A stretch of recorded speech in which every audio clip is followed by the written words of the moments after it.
Nou my boodskap is, skep jy op of skep jy in?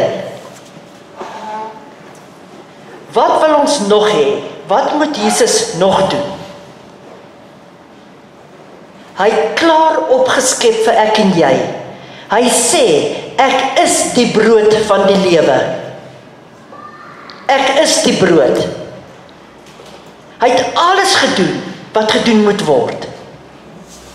Hy het klaar opgeskep, met ander woorde voorsien.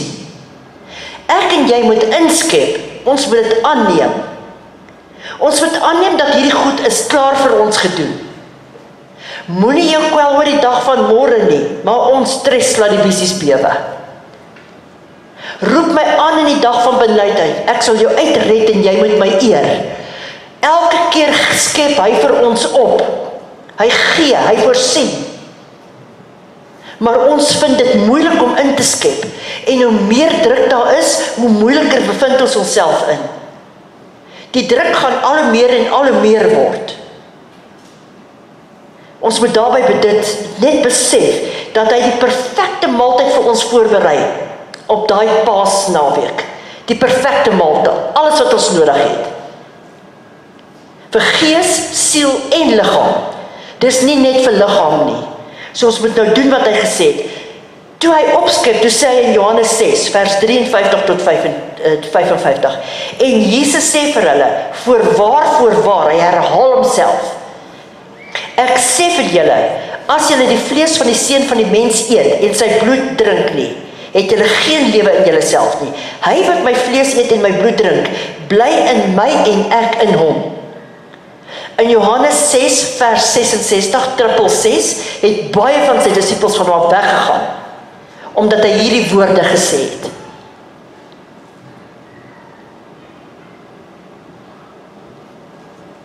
Want sê hy, want my vlees is waarlik spys, en my bloed is waarlik drank. Na Jesus se opstanding het hy by Petrus hulle verskyn op die strand in Tiberias. Hulle het vis gevang die hele nag, kon niks vang nie. Uit jou eie uit kan jy niks doen nie. Niks. Maak nie saak hoe jy struggle om dit gedoen te kry nie. Jy gaan niks gedoen kry, as Jesus Christus nie in daai prentjie is nie. Johannes 21 vers 9. En toe hulle geland het, sien hulle met hulle eie oë 'n koolvuur op die grond en vis daarop lê en brood. Hoeveel keer in die Bybel het Jesus nie die visies en die broodjies? Oralste het hy opgeskep. Oralste het hy vir mense voorsien. Die weduwee. Die Here was altyd daar om op te skep. Maar dit hang van ons af, gaan ons inskep. Binne-in, gaan jy inskep. Gaan jy glo wat hy sê. 'n vuur gemaak, klaar brood en vis daarop gehad. Vir die disippels. Want hy het geweet, hulle is moeg en honger, die hele nag, het hulle gesukkel om iets gevang te kry. Toe hy vir hulle sê, gooi die net aan die ander kant, toe is daar meer as genoeg in. Sodra God in jou boot is daar meer as genoeg vir ek en jy. Ons kan duisende sulke gevalle uithaal, waar Jesus saam met mense geëet het. Dit is wat ons vandag hier kom doen het. Ons kom as 'n familie, want ons gaan ook saam eet. En op die punt van die tafel sit ons koning. Hy sit saam met ons aan hierdie tafel. Hy sit nie deur en hy is ons onbereikbaar nie. Hy weet wat jy sê, want hy sê voordat 'n woord op jou mond is, op jou tong is, weet ek wat gaan jy sê. Hy weet waar jy is, want hy woon in jou. Die Heilige Gees is getuie van elke woord wat jy sê. Hy is getuie van elke daad wat jy doen. Hy is daar by ons. Dis skrikwekkend as ons daaraan dink. Hoe vinnig ons is om seker goed te sê en te doen. Ons eet saam vandag wat hy vir ons opgeskep het. Daar waar jy aan etenstafel is nie outomaties dat jy net kan sit en eet nie. Dis hy wat opgeskep het vir ons, sodat ons kan eet. Dis 'n voorreg. Wat het dit beteken in die Bybelse tyd as mense saam geëet het? Ek meen, ons is families en ons eet saam. Daar samehorigheid, ons praat met mekaar, ons lag oor goed, ons deel ons pyn, ons deel al hierdie goed met mekaar, ons vorm 'n verhouding, ons vorm 'n bond. Dis baie meer gewees in die Bybelse tyd as om net kos te eet. Dit het gewys, dit is vertroue wat gevolg het, dit is 'n menslikheid, dit was 'n vaste manier om te sorg, dat hierdie mense wat saam met jou aan tafel sit, dat jy vir hulle kan sê daardeur, ek ag jou werd om aan my tafel te sit, om saam met my te eet, om met by my te wees, ek wil by jou wees, ek vertrou jou. Dit was nie sommer net ons kom saam en ons eet nie. Nou dit bring ons by Jesus se opstanding en die bewys dat hy opgestaan het. Onthou jy, die Romeinse soldate, die Jode het gekom en gesê, hulle soek Jesus se liggaam, want die Jode het gesê, hulle gaan dit steel. Nee. Toe sê die keiser, nou maar sit wagte daar voor daai graf, sodat julle seker kan wees, hulle kan hulle nie steel nie. Nou kom ons lees Johannes 20 vers 1 tot 10. En op die eerste dag van die week kom Maria Magdalena vroeg, terwyl dit nog donker was, by die graf en sien dat die steen van die graf weggeneem was. Sy hardloop toe en kom by Simon Petrus en by die ander disippels vir wie Jesus lief gehad het, en sê vir hulle het die Here uit die graf weggeneem en ons weet nie waar hulle hom neergelê het nie. Toe gaan Petrus en die ander disipel, dis Johannes, uit en kom by die graf. En die twee het saam gehardloop, en die ander disipel het vooruit gehardloop, vinniger as Petrus, en eerste by die graf gekom. En terwyl hy neerbuig, sien hy die doeke lê, maar hy het nie ingegaan nie. Toe kom Simon Petrus agter hom aan en gaan in die graf en sien die doeke lê. En die doek wat op sy hoof was, sien hy nie by die doeke lê nie, maar opgerol op een plek afsonderlik. Daarop het ook die ander disipel wat eers by die graf gekom het, ingegaan en hy het gesien en geglo, want hulle het nog nie die skrif verstaan, dat hy uit die dode moes opstaan nie. En die disipels het weer huis toe gegaan. Nou die bewys dat Jesus opgestaan het, geen rower gaan die doeke mooi netjies opvou en neersit by sy kop nie.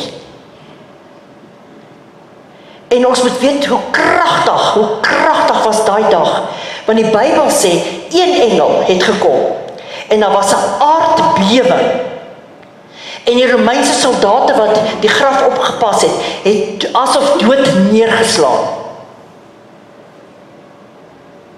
So geweldig was dit.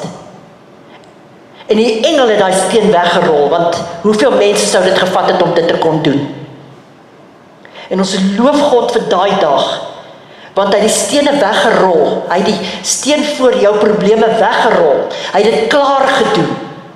En hy het ook vir ons engele gegee, want hulle is ministering spirits to the saints, om ons te help in hierdie situasie. Maar kom ons kyk hoe vergelyk dit met die Joodse tradisie. As 'n slaaf in die Joodse tradisie gekom het en by sy meester gestaan het, en hy sien dat die servet 'n slaag gebruik, opgevrommel, en hy lê in die bord, dan vat hy die bord weg, want dan sê sy meester vir hom, ek het klaar geëet. Maar sou sy meester van die tafel af opstaan, en sy servet netjies langs hom neervou, en neersit, beteken dit, ek kom terug. Jesus se kopdoeke was netjies opgevou, wat simbolies vir ons sê, ek kom terug. Ek kom terug om julle te kom haal, ek kom terug. Daar los hy vir ons nog 'n boodskap. En die Jode verstaan dit baie goed, want dit is hulle tradisie. Dis iets waaroor ek en jy verskriklik opgewonde moet raak, want hy kom terug spesiaal vir ons. Dit was hulle tradisie gewees. In Johannes 20 vers 6 en 7, toe kom Simon Petrus agter hom aan en gaan in die graf en sien die doeke lê. En die doek wat op sy hoof was, sien hy nie by die ander doeke lê nie, maar opgerol op een plek afsonderlik. Is dit nie wonderlik nie? Is dit nie wonderlik om te weet? Maak nie saak wat ek gedoen het nie. Hy was in die graf daarvoor, maar hy het opgestaan. En as jy fisies kyk, dan sien ek en jy, dat niks wat Jesus gedoen het, was sommer net iets wat hy gedoen het nie. Elke elke liewe woord wat hy gespreek het, elke ding wat hy gesê het 'n betekenis gehad. Ek los vir julle die Heilige Gees. En dis die hartseer daarvan. So bitter min mense ken die Heilige Gees. Die een wat by ons is, in ons is, saam met ons loop, leiding gee, vir ons intree by die Vader met versigtiging, wanneer ek en jy nie weet wat om te bid nie. En mense ignoreer die Heilige Gees asof hy maar net iemand is. Hy's niks minder as God die Vader die Seun nie. Hulle is gelyk, hulle het net ander rolle. En nou het ek en jy hom. Dis hy wat ons die krag gee. Dis hy wat ons leiding gee, wat ons direction gee, wat sê, maak so, moenie so maak nie, pas op vir dit. En niemand bou verhouding met die Heilige Gees nie. Dis 'n groot probleem in die kerke deesdae, want as dit nie die Heilige Gees is wat by ons is nie, is ek en jy weeskinders.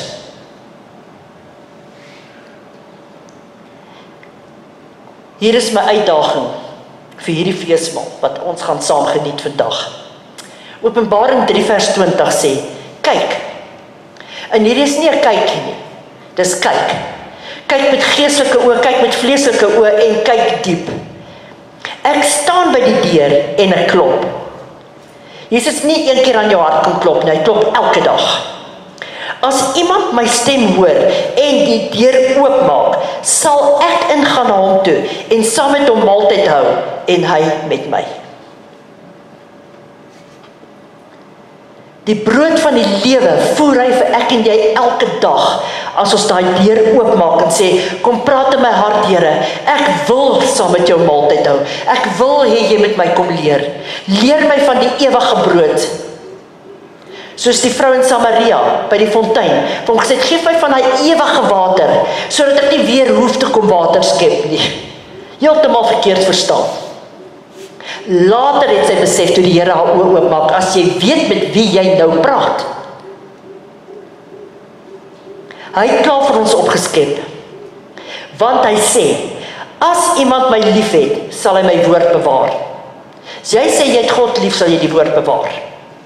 En my Vader sal hom lief hê, en ons sal na hom toe kom, en by hom woning maak. Dis nie sommer iets wat die Here sê nie, hy sê, sal by jou kom woon. As ek en jy bereid is om daai deur oop te maak. Somtyds, omdat dit ons nie pas nie, of ons dink, weet jy, hierdie is 'n moeilike ding wat die Here nou van my vra. Ek wil nie die deur heeltemal oopmaak nie. Ek het al in geloof gestaan, en toe gebeur iets nie. So ek is bietjie bang om hierdie deur heeltemal oop te maak. Die Heilige Gees is 'n gentleman, hy skop nie deure oop nie. Hy kom net waar hy veilig en tuis voel. Het julle al by mense gekuier, dan is daar so 'n atmosfeer, dat jy wil eintlik ry. Die Heilige Gees kom in die atmosfeer in, waar hy weet hy's welkom. Hy kom nie in 'n verdeelde atmosfeer in nie, dat soms wil jy hom daar hê, en ander kere wil jy hom nie daar hê nie. Hy sê, hy wil met ek en jy 'n maaltyd hê. En in hierdie kerk is ons 'n familie. En families eet saam. Omdat ons altyd moet onthou, want hy sê, wanneer ons nagmaal hou, sê hy, keep in remembrance, onthou wat ek vir jou gedoen het.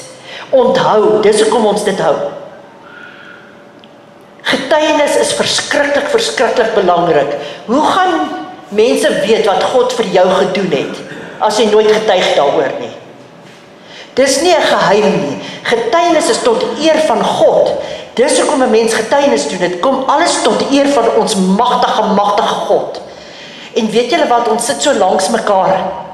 Ons, hallo Pietie, hallo Klaasie, hallo Sari, maar ons ken nie die verhaal hier binne-in nie. Ons weet nie waardeur het mense gegaan nie.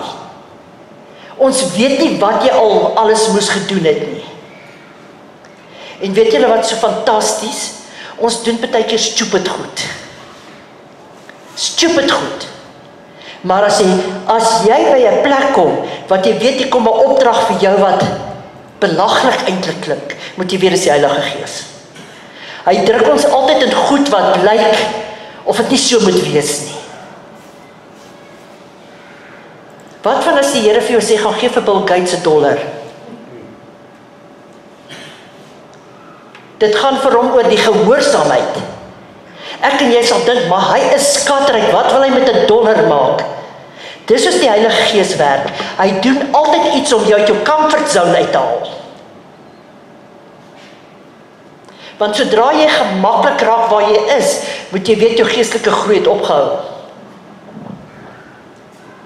Want elke dag is die Heilige Gees daar om ek en jy, soos wat ons vir 'n kind kan sê, sy die eerste keer loop, kom, hande uitgehou, kom nog enetjie, hou jy 'n sweet voor, kom nog enetjie, en voor jy kan kry, hardloop by jou verby.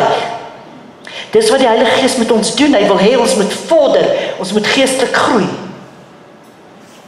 So ek het vandag vir iemand gevra wat julle ken, want julle ken nie haar verhaal nie. Julle weet nie waardeur sy is om te staan waar sy vandag staan nie. As jy nou kyk, lyk sy perfek gesond, daar's niks met haar verkeerd nou nie, maar om daar te kon gekom het, was iets anderste.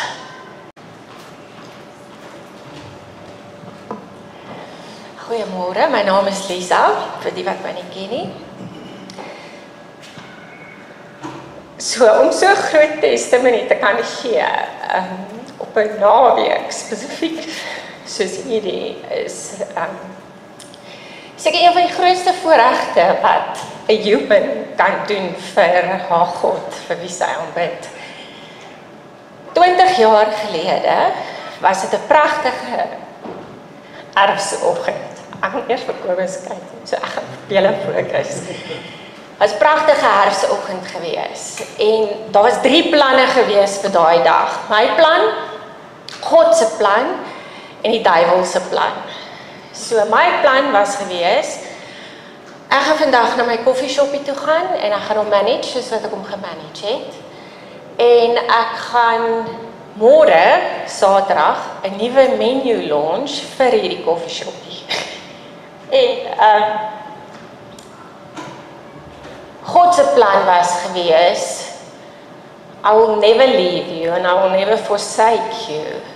En vir jou sal ek alles ten goeie laat meewerk, want ek weet jy het my lief.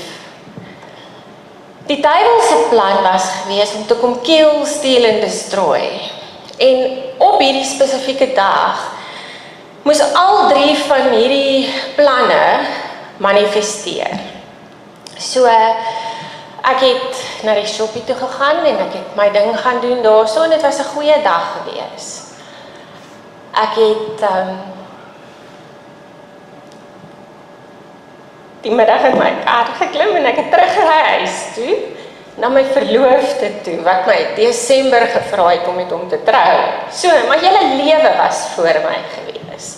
Geen waarskuwing, geen premonition, geen gevoel van daar is 'n gevaar oor jou lewe nie. Daai middag op pad huis toe, is ek in 'n karongeluk gewees. En die duiwel het probeer om my lewe te vat daai dag. Van die dag self kon ek 'n paar goed onthou, maar van die ongeluk self kon ek niks onthou nie. Tot vandag toe kan ek niks onthou nie. Dit was 'n kop-aan-kop botsing gewees en ek het snippets onthou van die hospitalisasie na die tyd. Ek het eers die volgende dag na operasies het ek wakker geword in die hospitaal en die eerste ding wat ek gesien het was my ma wat by my gesit het en my regterarm het gerus op kussings en toe ek tot verhaal kom en sien hoe my arm lyk, was my heel eerste woorde aan haar gewees, ek lyk soos Frankenstein, want ek het stapels gehad oral in my arm, ek het 'n eksterne fiksator gewees wat die boonste gedeelte van die onderste gedeelte aan mekaar probeer hou, tot die dokter kon uitfigure, wat is die plan vorentoe. So, met hierdie gedagte van 'n soon-to-be bruidjie, oorgespring na Frankenstein toe, het daar drastiese goed op daai oomblik in my lewe gebeur. Ek was 'n Christenmeisie gewees, ek het in 'n NG Kerk groot geword, ek het geweet van God, ek het geweet van die Vader, en dit is dit. Ek het kerk toe gegaan, ek het Sondagskool toe gegaan, ek was getrou gewees, maar dit was die begin daarvan. Ons was in 'n Christenhuis groot geword. Ek het nooit 'n relationship met God gehad nie. So, in die hospitaal was ek gewees vir 2 weke, en daar het ek probeer aansterk, en daar was nog operasies gewees, om die goed in my regterarm, daar was 7 frakture in my regterarm gewees, ek het 4 pelvisfrakture gehad, die linkerknie was afgewees, en my regter enkel was afgewees. So, ek kon niks vir myself doen nie, ek kon nie regop sit nie, ek skryf regs, ek kon nie meer skryf nie, ek kon nie my arm gebruik nie, my liggaam was in flardes gewees. Ek het verskriklik baie pyn gehad. Gelukkig is die brein so amazing, hy onthou nie 'n pyn nie, hy onthou joy. So, ek het geen vooruitsig toe verder gehad van 'n man met wie ek kan trou. Die dokter het vir my gesê, ek sal nooit normaal kan kinders kry nie. En daar was klomp goed wat gesê is, maar die een ding wat hulle ook vir my gesê het is, die dokter het vir my gesê, hy weet nie, toe hy die ekstrale van my arm sien, het hy nie geweet of hy vandag hierdie arm gaan moet verwyder en of hy hom gaan kan deurtrek nie. Hy het letterlik huis toe gegaan en gaan planne maak en gaan hoop dat hy die arm kon red. En hy het die volgende oggend teruggekom en ek is weer teater toe en hy het gesê, ons gaan nou maar die beste kan. Ons gaan nou maar die beste doen wat ons kan doen. So, ek wat die pasiënt is, het nie veel opsies gehad nie. Ons is toe daarin en ons is toe 2 weke later uit die hospitaal uit. Die rehabilitasie na die tyd was uiteraard van die saak glad nie enige fun and games gewees nie. As 'n persoon soveel frakture het op een slag, kan jy niks vir jouself doen nie. Jy kan nie sit nie, jy kan nie toilet toe gaan alleen nie. Jy is so gewoond om regs tande te borsel, gaan bietjie vanaand en probeer bietjie met die ander hand tande borsel, dan voel jy weird, voel dit.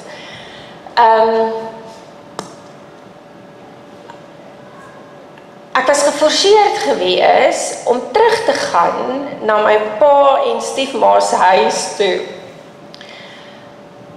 waar ek nie gemaklik was nie. Maar my stiefma het nou net teruggekom van Saudi-Arabië af, sy is 'n verpleegster.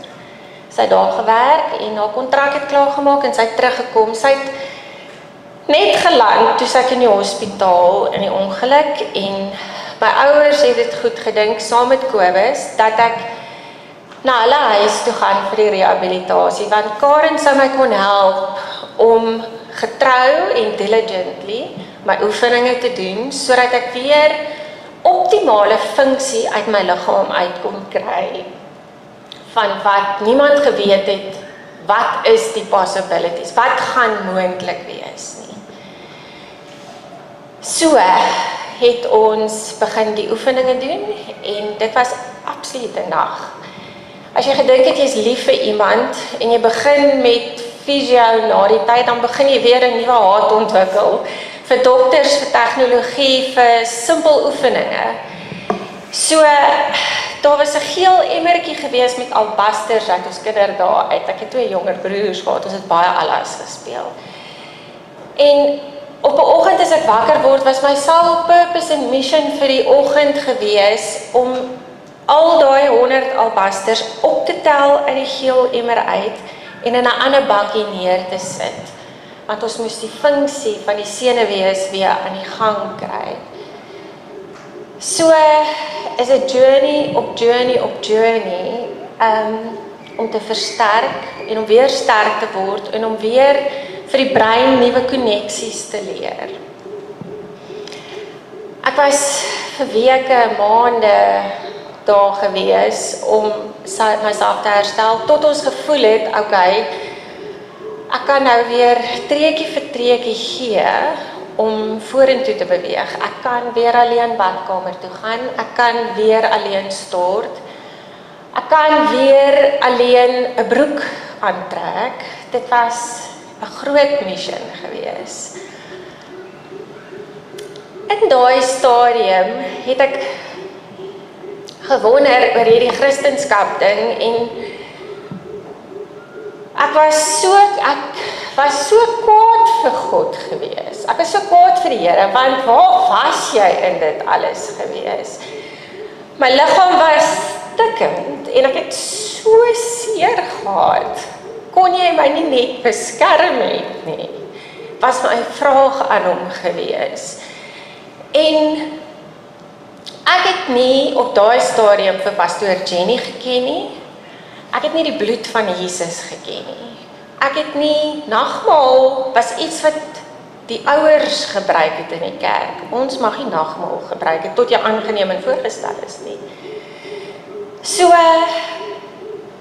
ek het 'n klomp ernstige vrae gehad en wrogings en worstelinge gehad oor wat is die purpose van hierdie verskriklike ding wat gebeur het. En ek dink dit was omtrent 3 jaar na my karongeluk gewees. Ons moes, ekskuus, ek net gou een stapie terug voor ek terug gaan soontoe. Ons moes besluit het, soos wat die journey aangegaan het, okay, so ons is verloof, wanneer gaan ons trou? So, ek is besig om sterker te word en glo dit of nie, maar die lewe daar buite gaan aan. Mense gaan aan. So het ek en Kobus besluit, ons gaan op die dag wat die ongeluk gebeur het, trou. Want dit is so 'n pragtige geleentheid om so 'n terrible ding wat gebeur het uit te wys en te sê, maar kom ons doen iets moois vir daai dag, vir die res van ons lewens. Onthou ons die goed, onthou ons die mooi. En na al die vrae wat ek vir God gevra het, het hy op 'n manier vir Amanda oor ons pad gestuur, wat vir pastoor Jenny oor ons pad gestuur het. Toe ons haar ontmoet, toe het ek en Kobus groot oë vir mekaar gemaak en ons het gewonder, hoe gaan hierdie werk? Wat is dit hierdie? En stukkie vir stukkie het ek net my emmertjie gevat en ek het saam met Kobus het ons nuggets begin optel langs die pad deur al die teachings wat pastoor Jenny vir ons gegee het. Nou, die goue nuggets wat ons opgetel het, kan jy besluit, maar hierdie is my skat, ek gaan dit wegsteek onder die matras, of ek gaan dit begin toepas in my lewe. En daar's 'n groot verskil tussen Christianity, religion en relationship. Want dit is eintlik wat God wil hê. Dit gaan nie vir hom, niks het vir hom gegaan oor die ongeluk nie. Hy was daar gewees. Sy engele het so oor my gestaan, want die duiwel kon my lewe gevat het. Maar God het besluit daai dag, vir jou gaan ek hierdie ding ten goeie laat meewerk. En dis presies wat hy gedoen het. Dit was 'n hense journey later gewees. Vreeslik baie pyn, vreeslik baie trane. Daar wat ek net gevoel het, kon ek nie maar net eerder dood gewees het nie. En om in 'n plek te wees waar jy nie vir God intiem ken en 'n relationship met hom het nie, kan jy baie maklik verlore raak en verwyte gee en gooi. En dit is belangrik om in daai relationship te kom en te sê, maar Here, hoekom het dit gebeur? Ek het toe eers begin leer van oop deure in jou lewe, van die bloed van Jesus, wat ons elke dag oor ons moet pleit. Eenvoudige goed, maar doen ons dit? Pas ons dit toe? Vat ons hierdie waarhede in die woord van God en apply ons dit in ons lewe, sodat ons die victory kan sien uit dit uit. Dit is moeilik as jy in dit is, dit besef ek, want as mens in dit is too close to home. Jy het baie keer het jy perspektief van ander mense af nodig. So die een betrokke dag, Kobus het by 'n nuwe plek begin werk in hierdie proses en hy het my gevra om op 'n date saam met hom te gaan. Goed, nou is dit vir my 'n groot storie, want ek kan nie aantrek nie, kan skaars loop, ek kan al so 'n bietjie mobiel beweeg, maar ek het hierdie burning desire om net uit my pa se huis uit te kom. Ek kan my verloofde my net eers heen vat. Goed. So, my hare word vir my geblaas, ek is aangetrek, ek is gemake-up, ek is reg vir my date, hy gaan my kom haal.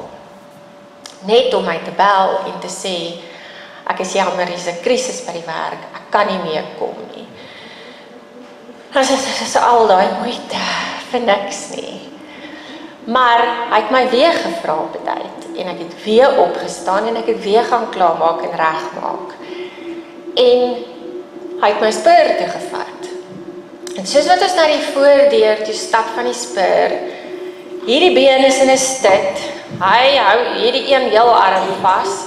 Hierdie been is in 'n stit hier onder en ons probeer net een voet voor die volgende voet sit sodat alles net heel bly hierso.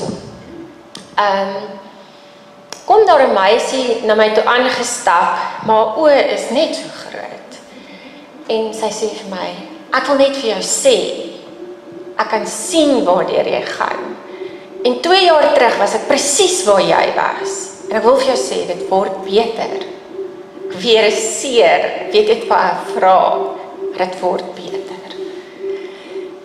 So, baie keer het ons perspektief van buite af nodig. Ek het my dood geskrik toe die vrou my afgehardloop, omdat ek het geweet, ek is self so onstabiel, ek was bang sy touch my, niemand moes op my gevat het nie. So, baie keer is ons fragile, baie keer gebeur daar goed, sonder waarskuwing, sonder iemand, sonder 'n verhouding, wat ons regtig 'n verhouding het met God.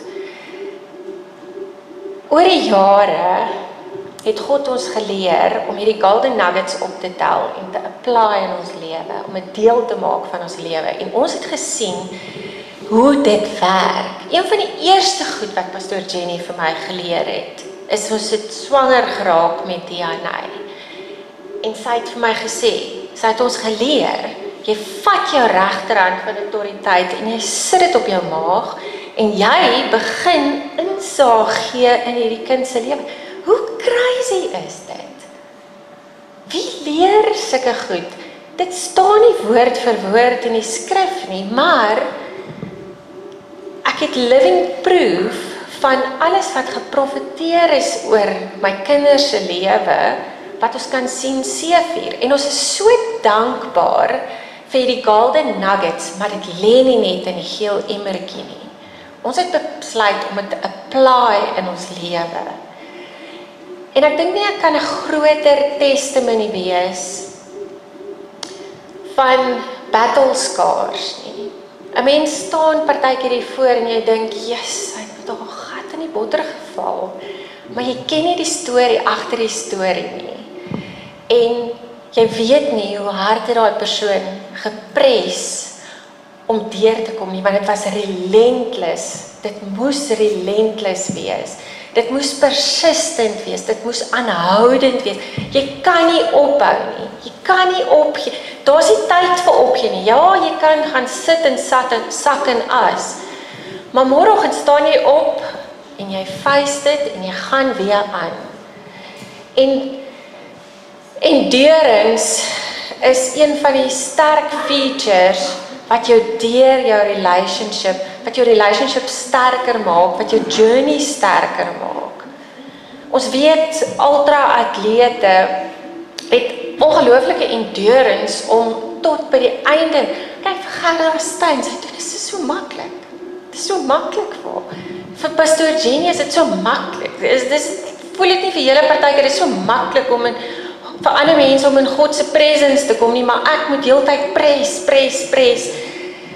Maar eintlik complicate ons dinge. Eintlik dink ek nie die Here wou gehad het dit moet so moeilik wees nie. Hy wil net weet. Hy wil hê ons moet weet. I will never leave you. I will never forsake you. Vir jou sal ek alles ten goeie laat meewerk, vir die wat my lief het.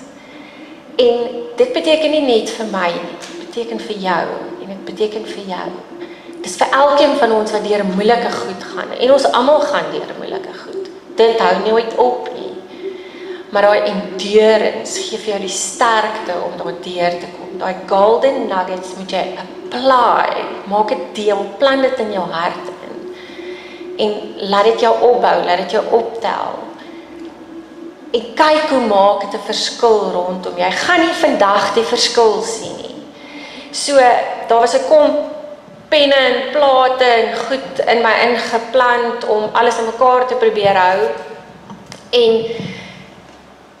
in my skouer byvoorbeeld was die plaat te hoog ingesit weens verskeie redes, maar ek kon my arm net so hoog optel.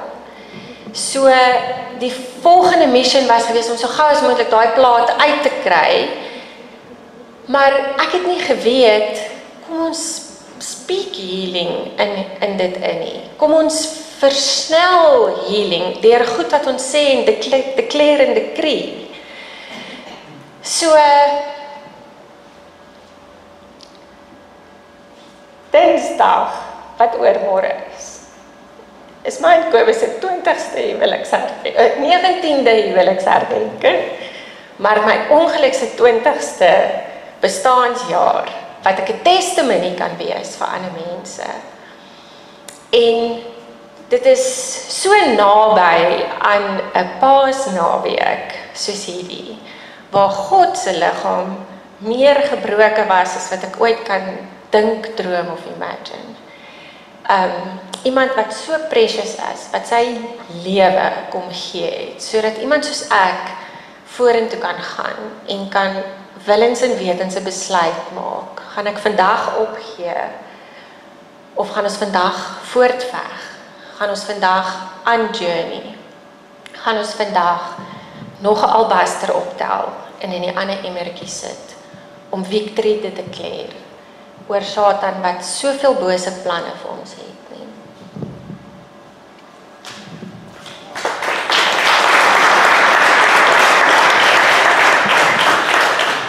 Ek het dit juist so beplan dat jy kan sien, ons sien mekaar, maar ons weet nie waardeur het iemand gegaan nie. Just because you know my name doesn't mean you know my story.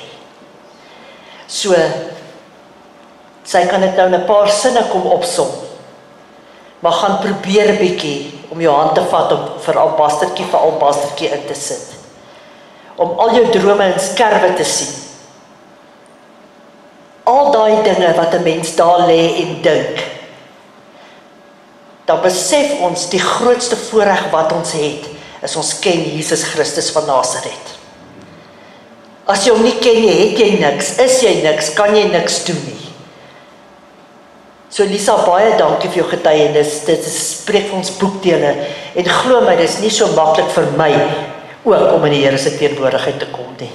Ek struggle ook. Op jou knieë, huil, waar is U Here? Dis nie so maklik nie, vir geen mens nie. Dis perseveer, druk in, press in. Ons dra die goedjies prei until something happens. En naderhand word dit net 'n armbandjie. Jy moet doen wat jy geleer is om te doen. Ek meen, ons leer sulke awesome goed in die Bybel staan nie 'n vloekwoord nie. Daar staan moenie vuil taal gebruik nie. Want die Here het vir ons normale IQ's gegee wat ons kan gebruik en weet wat om te doen. Waar die Here sê, moenie veldtaal gebruik, hy sit nie die vloekwoord daarin nie. Baie goed kom deur revelation wat God jou leer om te doen. As ons nie leer van hierdie goeders nie, en ons doen nie die goed nie, wat help het ons het geleer? Geen juffrou gee klas en gaan die kind huis, sodat hy nie huiswerk nie hoef terug te kom, hy is okay, hy het hom klaar geleer nie. Jy gaan eksamen skryf deur dit wat jy geleer is, gaan jy eksamen skryf.